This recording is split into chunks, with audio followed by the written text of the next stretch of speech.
Hello दोस्तों, आज इस वीडियो में हम आपको जो है UP PCS 2025 mains or 2025 mains के लिए हिंदी में पत्र लेखन के सीरीज में आपको जो है कार्यालय आदेश पढ़ाएंगे। इसके पहले जो है वीडियो में हम आपको जो है सरकारी पत्र और अर्ध सरकारी पत्र जो है पढ़ा चुके हैं। उसमें जो है सरकारी पत्र और अर्ध सरकारी पत्र में अंतर बताना रह गया था, जिसे हम जो है अगले वीडियो में 4-5 मिनट की वीडियो में उसे हम बता देंगे। बाकी जो है हम सारे पत्र जो है इसी सीरीज में पहले कवर कर लेते हैं, तब जो है उसे हम अलग से चर्चा कर देंगे। आपका छूटेगा कुछ भी नहीं, ठीक है। तो आइए हम देखते हैं कि कार्यालय आदेश जो है बारे में डिटेल से। उसके पहले हम आपको जो है यूपी पीसीएस आयोग जो है पत्र लेखन पर प्रश्न कैसे पूछता है तो उसको दिखा दें, ताकि आप जो है अच्छे से समझ पाएँ कि जो है प्रश्न आते कैसे हैं। तो आइए आपको जो है हम कुछ प्रीवियस ईयर के प्रश्न दिखाते हैं, तो आप अच्छे से समझ पाएंगे कि एक्चुअल प्रश्न आते कैसे हैं।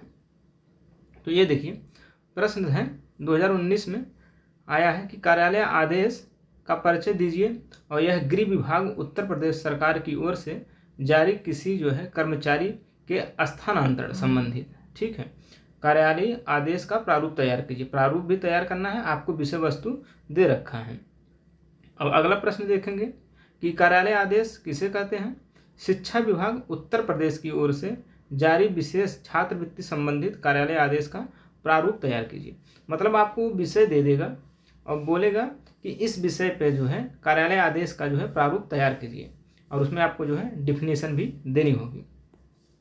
बाकी कार्यालय आदेश का प्रश्न और हम दिखाते हैं आपको। तो अर्ध सरकारी है, यहाँ भी जो है सरकारी पत्र है, अर्ध सरकारी पत्र है। ये देखिए, भारतीय निर्वाचन आयोग की ओर से लोकसभा चुनाव हेतु अधिसूचना का प्रारूप प्रस्तुत कीजिए, ठीक है। अधिसूचना भी है, अधिसूचना का स्पष्ट कीजिए और एक उदाहरण भी प्रस्तुत कीजिए। बाकी ये परिपत्र की परिभाषा देते हुए उसकी विशेषताएं लिखिए और उसका एक उदाहरण भी दीजिए। तो परिपत्र हम जो है आपको आगे जो है पढ़ाएंगे डिटेल से कि परिपत्र जो है, तब उसको जो है आप अच्छे से कर पाएंगे, ठीक है। बाकी अधिसूचना भी हम आपको पढ़ाएंगे। अधिसूचना किसे कहते हैं, उदाहरण देकर स्पष्ट कीजिए, ठीक है। यह है अधिसूचना। बाकी प्रश्न ऐसे पूछता है कि आपको विषय वस्तु दे रखेगा और उस विषय वस्तु पे जो है आपको उसके प्रारूप तैयार करने पड़ेंगे और आपको जो है परिभाषा भी देना पड़ेगा। तो आइए हम जो है डिटेल से देखते हैं कि कार्यालय आदेश क्या होता है, ठीक है। चलिए, कार्यालय आदेश की हम परिभाषा देखते हैं। तो कार्यालय आदेश शासकीय पत्र व्यवहार का वह प्रारूप होता है जिसके माध्यम से किसी कार्यालय अथवा सरकारी संस्थान में एक वरिष्ठ अधिकारी जो है अपने अधीनस्थ अधिकारियों या कर्मचारियों को विभिन्न सेवा संबंधित मामलों जैसे स्थानांतरण, अवकाश स्वीकृति, अनुशासनात्मक मामलों या किसी प्रकार की अपील अथवा प्रत्यावेदन पर जो है लिखे गए किसी निर्णय को प्रशासकीय दृष्टिकोण से अनिवार्य अनुपालनार्थ जारी करता है। ये सब शब्द जो लिखे गए हैं ना, आप अगर ऐसे ही पत्र को जो है 2-4 बार पढ़ के अगर लिख आएँ तो इसका जो है प्रभाव पड़ता है एग्जामिनर के ऊपर। तो आपको जो है मतलब लोगों से अच्छे मार्क्स मिलने की उम्मीद ज़्यादा रहेगी।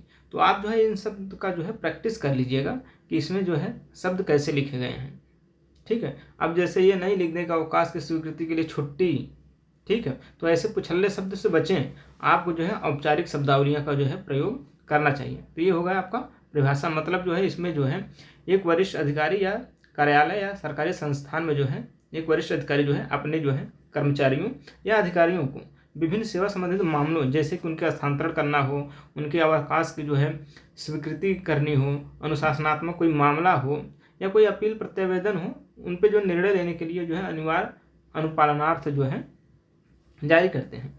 आप जो है हम आपको जो है विशेषता बताएंगे।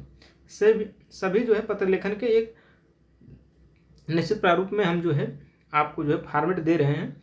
आप जो है विशेषता में जो है हम इसमें भी 8-10 विशेषताएं बताएंगे, लेकिन आपको इम्पॉर्टेंट 4-5 विशेषताएं, जिनमें से इम्पॉर्टेंट पहला है कि उद्गम कहाँ से होता है, गंतव्य कहाँ होता है, उसका प्रारूप क्या होता है, संचालन कैसे होता है। ये 4-5 विशेषताएं आप मुख्य रूप से उसमें लिख देंगे। ठीक है, तो आइए हम देखते हैं कि उद्गम कहाँ से होता है।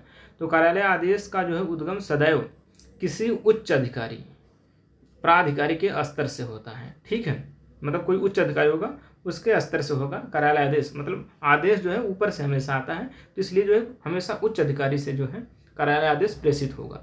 उसका गंतव्य क्या होगा, सदैव जो है उद्गम बिंदु से नीचे की ओर अर्थात जो है अधीनस्थ कर्मचारियों अधिकारियों के लिए प्रेषित किया जाता है। आदेश है तो आदेश हमेशा उच्च स्तर से चलेगा, निम्न स्तर पर या कर्मचारी होंगे या कोई जो है अधीनस्थ मतलब छोटे अधिकारी होंगे उनके स्तर पर प्रेषित किया जाएगा। तो इसका गंतव्य स्थल जो है उच्च बिंदु से निम्न की ओर होगा। ठीक है, संचालन कैसे होगा, आदेश का संचालन जो है सदैव जो है एक आयामी होगा। ये इंपॉर्टेंट है, आदेश हमेशा जो है ऊपर से दिया जाता है, तो यह सदैव जो है एक आयामी होता है, क्योंकि प्रत्युत्तर की अपेक्षा के बजाय जो है यह अनिवार्य अनुपालनार्थ किया जाता है। ठीक है, बाकी विषय वस्तु, चौथी विशेषताएं देखते हैं। विषय वस्तु किसी विषय वस्तु शासकीय कार्य व्यवहार से जुड़े दायित्वों अथवा नियमों के अनुपालन से संदर्भित होती है। इसमें सेवा शर्तों से जुड़े मामले, नियुक्ति, प्रोन्नति, अवनति, स्थानांतरण, वेतन वृद्धि इत्यादि विषय निहित होते हैं। मतलब इसके विषय वस्तु कैसे होते हैं कि किसी कर्मचारी का स्थानांतरण करना है तुम्हें, या उसकी प्रोन्नति करना है, या वेतन वृद्धि से संबंधित आदेश देना है, ये सब मामले जो है इसमें होते हैं। भाषा शैली इसकी देखेंगे तो इसकी भाषा शैली जो है आदेशात्मक होती है, मतलब तुम्हें करना है, या उत्तम पुरुष के रूप में होती है। छठा विशेषता है प्रारूप कैसा होता है कि कार्यालय आदेश सदैव जो है नियत और औपचारिक प्रारूप पर जो है लिखा जाता है। ठीक है, नियत और औपचारिक प्रारूप होता है इसका। संबोधन और समापन कैसे होता है, तो इसमें जो है किसी संबोधन या समापन सूचक शब्द का अभाव होता है। ठीक है, जबकि हम आपको जो है अर्ध सरकार की जब पत्र पढ़ाए थे तो उसमें समापन में ससम्मान लिखा जाता था, उसके बाद पूर्ण विराम था। ठीक है, यहाँ पे कोई ऐसा जो है शब्द सूचक शब्द है नहीं।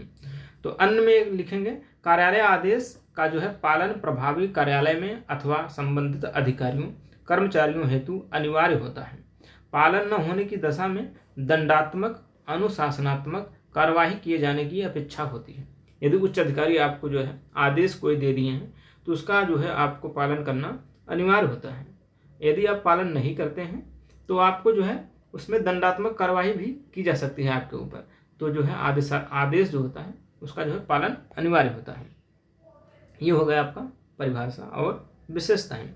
ठीक है, अब जो है प्रारूप कैसे होगा, तो प्रारूप के लिए जो है इसका हम बता रहे हैं एग्जैक्ट जैसा प्रारूप बता रहे हैं वैसा ही कामा पूर्ण विराम सहित आप हूबहू लिख के आइएगा। ठीक है, बाकी वो जो विषय वस्तु थे उसी विषय वस्तु को यहाँ पे भरते हुए रिक्त स्थान पे आप जो है उसका जो है उदाहरण तैयार कर देंगे। ठीक है, तो आइए हम देखते हैं कि जो है प्रारूप कैसा होता है।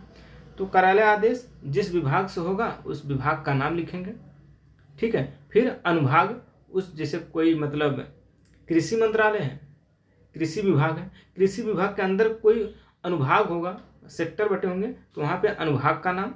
फिर उसके बाद संख्या क्या है, संख्या के बाद आप लिखेंगे दिनांक, दिनांक के बाद जो है आप लगाएंगे कामा, ये कामा भूलिएगा मत, कामा। उसके बाद लिखेंगे स्थान कहाँ से है, मतलब लिख रहे हैं पत्र। उसके बाद कार्यालय आदेश संख्या, उसके बाद जो है आप लगाएंगे कामा। फिर यहाँ पे हेडिंग डालेंगे ब्लैक लेटर से कार्यालय आदेश। अब लिखेंगे कैसे, श्री, जिसको लिखा जाए श्री को आदेशित किया जाता है कि, अब आपको जो है जो प्रश्न होगा उसकी जो विषय वस्तु होगी उसकी विषय वस्तु को आधार बनाकर आप यहाँ पे जो है लिखेंगे अपना मैटर। यहाँ पे लिखने के बाद जो है 2-4 लाइन, उसके बाद आप लगाएंगे पूर्ण विराम। ठीक है, अब जो है यहाँ पे थोड़ा फिर जो है गैप छोड़ के यहाँ पे पॉइंट नंबर 2 मतलब विषय में हम अब दूसरा पॉइंट इसमें क्या कहेंगे कि तत्काल प्रभाव से उक्त का अनुपालन सुनिश्चित करें, पूर्ण विराम। अब जो है आप यहाँ लिखेंगे हस्ताक्षर करेंगे, फिर जो है ब्रैकेट्स में नाम लिखेंगे, पद लिखेंगे, पद के बाद जो है पूर्ण विराम लगाएंगे। अब जो है लिखेंगे कि प्रतिलिपि जो है निम्न को सूचनार्थ एवं आवश्यक कार्यवाही हेतु प्रेषित। उसके बाद किसको प्रेषित करना है, किसको किसको, तो यहाँ पे 1-2 इनका नाम लिखने के बाद पूर्ण विराम, पूर्ण विराम के बाद जो है अब यहाँ पे लिखेंगे आज्ञा से, फिर हस्ताक्षर करेंगे। हस्ताक्षर करने के बाद ब्रैकेट्स में नाम लिखेंगे, पद लिखेंगे। पद के बाद जो है आप ये प्रारूप आप देख पाएंगे कि तैयार हो गया है। तो आप जो है कार्यालय आदेश का जो है प्रारूप, परिभाषा और इसकी विशेषताएं जो है पढ़ लिए हैं। तो अब आप जो है प्रश्न जैसे भी पूछें, आपको उसी विषय वस्तु को आधार बना के लिख देना है। यदि प्रारूप पूछे तो प्रारूप यही आपको लिखाना है, ठीक है। आप जो है हिंदी में जो है ऐसे ही मेहनत करते रहिए। बाकी व्याकरण पोर्शन हम आपको बता दिए हैं, तो व्याकरण पोर्शन को जो है रोज पढ़िए, 1 घंटा 1.5 घंटा जब भी आप समय पाएँ पढ़ते रहिए, क्योंकि मेंस में हिंदी में जो है और निबंध में अच्छे नंबर लाना बहुत ज़रूरी है। उसके बिना आपका सिलेक्शन जो है फंस जाएगा। तो आप जो है हिंदी और निबंध को जो है 1 घंटा 1.5 घंटा डेली समय देते चलेंगे तो यकीन मानिए कि आपके नंबर जो है बहुत लोगों से बहुत अच्छे आएंगे। और इतना ही नहीं, आप जो है सिलेक्शन के बहुत रेस में बहुत आगे निकलेंगे। तो आप हिंदी और निबंध को जो है डेली 1-1.5 घंटा देते रहिए।